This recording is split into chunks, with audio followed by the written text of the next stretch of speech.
那在几年之前呢，你想在35万到45万元的这个价位去买一台豪华的纯电 SUV， 那似乎你的选择好像就只能去看谁更加不油改电。但是呢，在今年的2026的北京车展上啊，那 BBA 3家都拿出了自己的真本事，能让我们去看一看他们这次带来的纯电答案吧。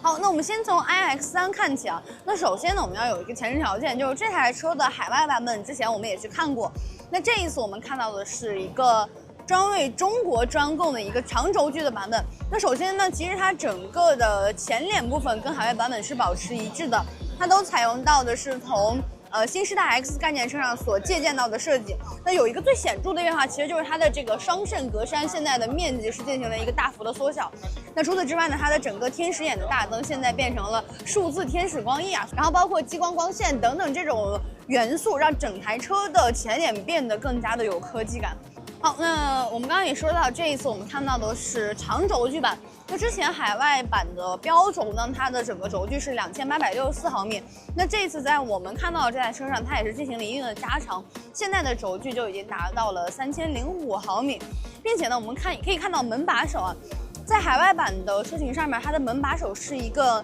全隐藏式的门把手，然后到了中国之后，它就换装了更符合我们市场喜好，同时也更加实用的半隐藏式的门把手。然后大家其实可以看到啊，就是它的整个轴距的增加是全部增加在了它的2排上的，所以它的整个2排的表现啊，尤其是腿部空间会更好。车尾我觉得最显著的变化就是它现在的灯组，尤其是灯腔内部的设计也是更加的有科技感，包括可以看到，其实它整个车标旁边的这个凹槽，其实跟前脸是相呼应的。那这个呢，其实也是借鉴了最早80年代宝马新时代车上的一种设计。那因为今天我们没有办法坐到车内去体验它的整个车内表现啊，但是其实之前我们在海外车展上的时候也去海外版的车型内部体验了。那其实这一次中国长轴版的这个整体内饰设计跟海外版也是保持一致的，尤其是它整个仪表台前方依旧用到的是这个视频线的全景展示啊。那当时我就觉得它整个的这个视觉效果非常的好，而且它其实确实是放在一块玻璃上的，所以整个显示非常的细腻。那再有呢，就是它的整个中控屏内部这次也是搭载了一个阿里巴巴的整个系统，然后包括内部也融合了 DeepSeek 的语音模型，同时呢，它也跟华为合作进行了一定在座舱啊，包括是一些车机 APP 上面的更新。所以说这一代的宝马相对来说，它的整个座舱的智能化会更好一些。好，那动力部分呢，这一代的宝马 X3 它用到的是单电机后驱以及双电机4驱2种。那同时呢，它也会用到第5代、第6代的 eDriver 电驱系统。那这台车我觉得最大的一个优势就在于它将会采用到800伏的高压架构，并且它也将会成为 BBA 里面也就是说目前量产的车型里面 CLTC 续航首个超过900公里的一台 SUV。那除此之外呢，这台车也将会搭载一些比如说对外放电功能，也同时能够兼顾到我们现在我们国内市场比较喜欢的露营需求。好，再有呢，我们来看奔驰目前最大的 GLC 啊，我们这一次在北京车展上面看到的这台纯电 GLC。那首先呢，我们来看它的整个设计，在前脸部分呢，就是一个超大的盾形格栅，并且你可以看到，除了2个这种饰条之外，其实它没有做任何过多多余的设计。那像这种盾形的格栅，其实也是源自于奔驰在19世纪的一些经典车型上的设计。那同时呢，毕竟它是一个纯电车型，所以它前脸用到的是一个封闭式的格栅，所以说看起来它的格栅是有一定镂空的，但其实它内部是加了900多颗可以发光的光源，并且呢，在我们进行上下车的时候，它也会用一些呼吸杆呀，或者是不同的发光模组，然后来跟我们进行一定的交互。这一次呢 ，GLC 它还加入了一个128升的前备箱，那可以看到整个的开口程度以及容积量，我觉得还是能够放下一些日常用品的。好，那侧面最大的变化还是整个尺寸的增大。那它的整个轴距呢，相较于燃油版也是增加了50毫米。那目前它的轴距已经来到了3033毫米。那我觉得这个轴距也是达到了一个比较标准的中型、中大型 SUV 的一个标准，并且呢，我们国内市场更加喜欢的隐藏式门把手，在这台车上也可以看到。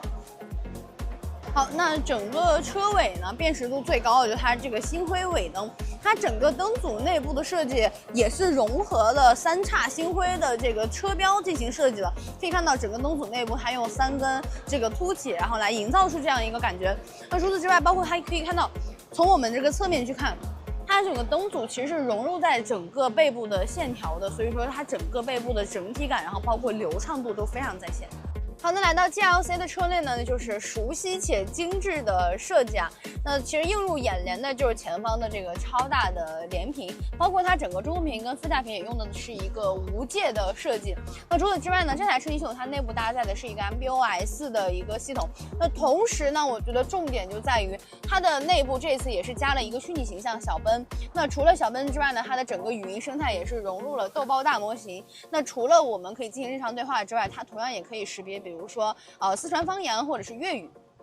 那么我们来到2排来看一下 GLC 的2排空间表现。首先一个就是在中国市场，它的整个轴距加长之后，可以看到显而易见是带来了腿部空间的一个扩展。但是我个人觉得，好像相比起 iX3我目测的这个距离，那我觉得 GLC 的整个腿部空间稍微的有一点逊色。但是呢，相比起我们所熟悉的海外版的纯电 GLC， 它这个腿部空间满足日常是绝对够用了。那再有就是我比较困惑的一点，既然它已经是一个纯电车型了，为什么下方还会有一点点地台，感觉也是保留了一定的燃油时代的特征。然后这一次在 B 柱这里的空调出风口的位置也是调整到了更接近我们人体的距离。那目前的这个出风口呢，它就会更加接近我们的头部和躯干，不管是夏天和冬天，它都会带来更好的制冷制暖效果。那我们再来说到动力方面呢，这台车也是用上了 EATS 2.0 的一套电驱系统。那同时呢，这台车也是搭载了一个800伏的高压架构，它的4LTC 的续航也可以超过700公里。那基本上有一个长途出行的需求，它也是能够满足的。那除了这个之外，我们还是要说到智驾部分啊。那奔驰 GLC 呢，它用到的是一个跟某梦塔深度联合的一款智驾。那不仅可以实现高速领航，像城区领航和自动泊车这些功能也是支持到了的。那预计呢，在年底它将会实现端到端的辅助驾驶。好，那我们来看奥迪在纯电时代给出的答案是什么呢？就是奥迪 Q6 e-tron。那这一次呢，在车展上它也是进行了一次的小改款。我们看一下，其实从这台车的整个前脸，很明显能看出，奥迪这台车它已经完完全全的完成了从燃油到新能源时代的蜕变。首先，封闭式的一个8边形的格栅，同时奥迪也没有辜负它登场的名号，星辰的矩阵大灯，同时呢，再配合可发光的徽标。那这两个东西呢，其实在我们上下车的时候，它同样也会跟我们进行一定的交互语言。好，那来到侧面呢，其实大家可以看到，我们身边的这台车，它还算得上是一个比较标准的 SUV 的造型，只不过它在整个 C 柱再往后的地方，它会有一定的回收的趋势。所以说呢，这台车哪怕是这样的一个版本，它也依然很有运动的感觉。那同时呢，这台车它的整个车长也是4884毫米，轴距呢也达到了2995毫米，也算是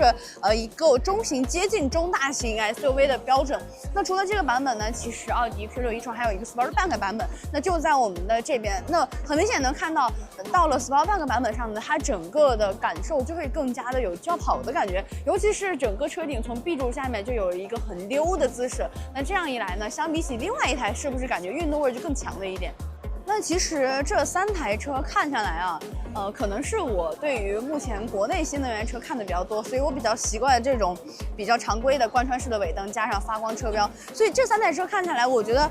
在3台车的尾部这块，我觉得 Q6 e-tron 是做的最好看的。然后包括它的整个灯组的显示也非常的细腻，而且你可以看到它贯穿式灯带以及它发光车标的这个发光的颜色是不一样的，所以这台车的辨识度也是非常非常强的。然后来到 Q6 e-tron 的车内，那其实一坐上来呢，你还是很能浓厚的感受到奥迪它在整个座舱的设计的想法一个思路。首先就是驾驶者为主啊，那其实我们在之前奥迪燃油时代的很多车型上也能看到，尤其是这个中控屏它会微微的向驾驶员一侧倾斜。那其实现在很多车型它都比较习惯用一个大屏幕放在中间，但是奥迪依然把这个传统传承了下来。然后呢，其实在整个的座舱内部，你依然能够看到它保留了很多实体按键，包括这种有触感反馈的多功能的方向盘，然后包括在门板上面也会有比如说座椅的记忆，然后呢一些实体按键。但是我个人觉得这个材质的运用，我觉得没有感觉到是一台来自奥迪的车。那毕竟呢是一个豪华品牌的豪华车型，我觉得可能是不是比如说把这些钢琴烤漆的材质换成一些比如说木纹饰板或者是拉丝面板，可能整个质感会再上一层。然后呢这台车也是感觉也是受到了国内新能源的影响，给到了一个副驾娱乐屏。不过呢整个的屏幕比较小，而且大家其实可以看到它的这个字体也是偏小的。如果你副驾坐人，然后呢座椅稍微往后倒一点，其实你会发现再去看屏幕会有点不清晰。